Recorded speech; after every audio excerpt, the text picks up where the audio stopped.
Assalamualaikum warahmatullahi wabarakatuh. Kembali lagi hari ini kita bertemu di pelajaran sejarah Indonesia.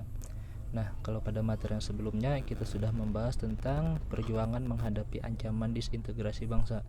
Dan kita juga sudah membahas tentang perjuangan tokoh-tokoh penjaga keutuhan bangsa.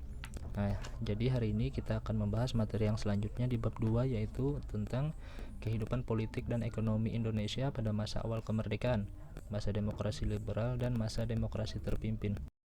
Proklamasi kemerdekaan pada 17 Agustus 1945 merupakan momentum penting bagi bangsa Indonesia. Sejak kemerdekaan diproklamasikan, Indonesia menjadi bangsa yang merdeka dan berdaulat. Meskipun telah meraih kemerdekaan, bangsa Indonesia tidak lantas bebas dari berbagai permasalahan. Nah, memasuki masa kemerdekaan, Indonesia harus menghadapi masalah baru, mulai dari keinginan Belanda menegakkan kembali kekuasaannya di Indonesia hingga ketidakstabilan politik. Nah, lantas bagaimana nih dinamika politik kehidupan bangsa Indonesia pada masa awal kemerdekaan? Yang pertama, kita akan membahas sejarah praktik berdemokrasi di Indonesia. Apa sih itu demokrasi? Nah, jadi demokrasi adalah suatu sistem pemerintahan dengan rakyat memegang kedaulatan tertinggi. Nah, demokrasi terbagi lagi menjadi dua. Ada demokrasi langsung dan demokrasi perwakilan. Jadi, demokrasi ini pertama kali diterapkan di Yunani kuno oleh Polis Athena. Nah, demokrasi pun terbagi lagi nih menjadi 3 prinsip atau trias politika, yaitu ada eksekutif, legislatif, dan yudikatif. Silakan kalian lihat pada gambar sejarah praktik berdemokrasi di Indonesia. 4 September sampai dengan 14 November tahun 1945 kita menerapkan sistem presidensial yang dipimpin oleh presiden dan wakil presiden. Setelah itu ada sistem parlementer yang dipimpin oleh perdana menteri. Nah, setelah itu ada juga nih sistem pemerintahan demokrasi terpimpin, demokrasi Pancasila, sampai masa reformasi. Silahkan kalian baca sendiri apa yang sudah Ustaz share di gambar. Yang pertama, kita akan membahas tentang sistem pemerintahan pada masa awal kemerdekaan. Nah, disebut juga pelaksanaan demokrasi masa perjuangan kisaran tahun 1945 sampai dengan 1950. Kabinet presidensial 4 September 14 November 1945. Nah, jadi untuk menghindarkan absolutisme dikeluarkan beberapa maklumat. Absolutisme di sini maksudnya kediktatoran kepemimpinan atau kekuasaan penuh nih terhadap orang-orang. Nah, jadi untuk menghindari hal tersebut dikeluarkanlah beberapa maklumat. Yang pertama, maklumat wakil presiden 16 Oktober 1945 bahwa KNIP itu adalah Komite Nasional Indonesia Pusat berubah menjadi lembaga legislatif. Yang kedua, ada maklumat pemerintah 3 November 1945 tentang pembentukan partai-partai politik. Nah, dan yang ketiga, maklumat pemerintah 14 November 1945 tentang perubahan sistem pemerintahan presidensial menjadi sistem pemerintahan parlementer. Baiklah, akan saya jelaskan satu-satu. Sistem pemerintahan yang berlaku pada masa awal kemerdekaan adalah sistem presidensial. Nah, dalam sistem presidensial, Presiden Soekarno berperan sebagai kepala negara dan kepala pemerintahan. Akan tetapi, sistem pemerintahan tersebut tidak berlangsung lama karena pemerintah menerapkan sistem parlementer. Penerapan sistem parlementer bermula dari usulan BP KNIP, Badan Penasehat Komite Nasional Indonesia Pusat, mengenai perubahan pertanggungjawaban menteri kepada KNIP. Usulan BP KNIP tersebut disampaikan melalui maklumat BK KNIP nomor 5 tanggal 11 November 1945 tentang perubahan sistem ketatanegaraan dari sistem presidensial menjadi sistem parlementer. Selanjutnya, usulan tersebut disetujui oleh Presiden Soekarno dengan dikeluarkannya maklumat pemerintah pada 14 November 1945. Maklumat pemerintah tersebut menyatakan prinsip pertanggungjawaban menteri kepada parlemen. Berdasarkan maklumat tersebut, kabinet terdiri atas menteri yang bekerja kolektif dan dipimpin seorang perdana menteri.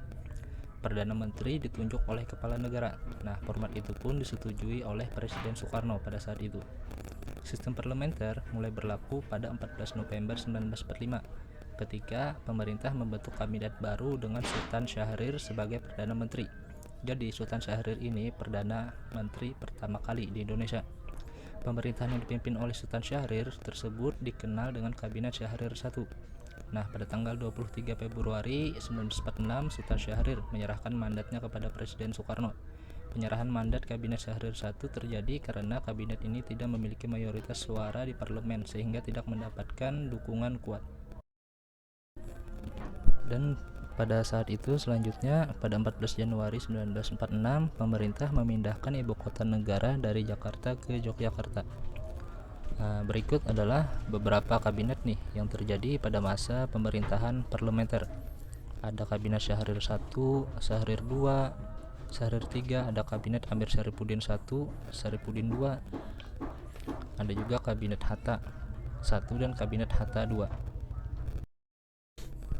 Berikut adalah beberapa peristiwa penting nih yang terjadi pada masa pelaksanaan demokrasi masa perjuangan, yaitu sistem pemerintahan presidensial sampai dengan sistem parlementer kisaran tahun 1945 sampai dengan 1950.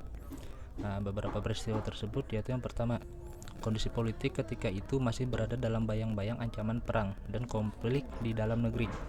Yang kedua, tentara Belanda menguasai Yogyakarta pada 19 Desember 1948 dan juga para pemimpin pemerintahan ditangkap. Nah, setelah itu dibentuk nih Pemerintahan Darurat Republik Indonesia atau PDRI yang berkedudukan di Bukit Tinggi berdasarkan instruksi Presiden kepada Syafruddin Prawiranegara yang dikirim dari Yogyakarta.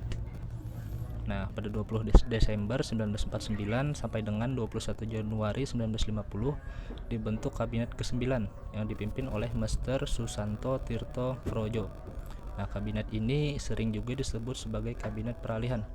Nah, kabinet ini dibentuk dan mulai bekerja ketika Perdana Menteri Muhammad Hatta bersama dengan menteri-menterinya diangkat menjadi Kabinet RIS atau Republik Indonesia Serikat pada 20 Desember 1949 sampai dengan 6 September 1950.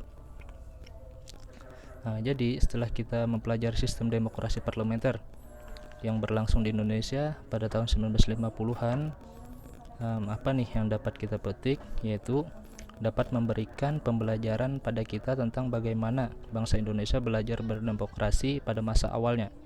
Hal ini tentu saja dapat menjadi hikmah bagi kita di tengah kehidupan demokratis yang kini tengah berlangsung. Begitu pula dengan sistem ekonomi nasional yang diberlakukan. Penerapan kebijakan di bidang ekonomi dalam suasana demokratis seperti pada tahun 1950-an tentu dapat menjadi pembelajaran kesejarahan yang positif bila mana kita hendak membandingkannya dengan konteks yang kekinian. Jadi pada masa awal-awal kemerdekaan Indonesia masih belajar nih tentang sistem berdemokrasi itu seperti apa. Kita tahu begitu karena pada masa itu sering terjadi gonta-ganti kabinet sistem pemerintahan. Yang namanya awal kemerdekaan kan masih penyesuaian nih, mencari yang mana nih yang paling cocok sistem pemerintahan yang diterapkan di Indonesia. Baiklah, saya rasa cukup untuk materi hari ini. Materi selanjutnya yaitu kita akan membahas tentang masa demokrasi liberal yang akan Ustadz bahas di video pembelajaran yang berikutnya. Baiklah, terima kasih. Assalamualaikum warahmatullahi wabarakatuh.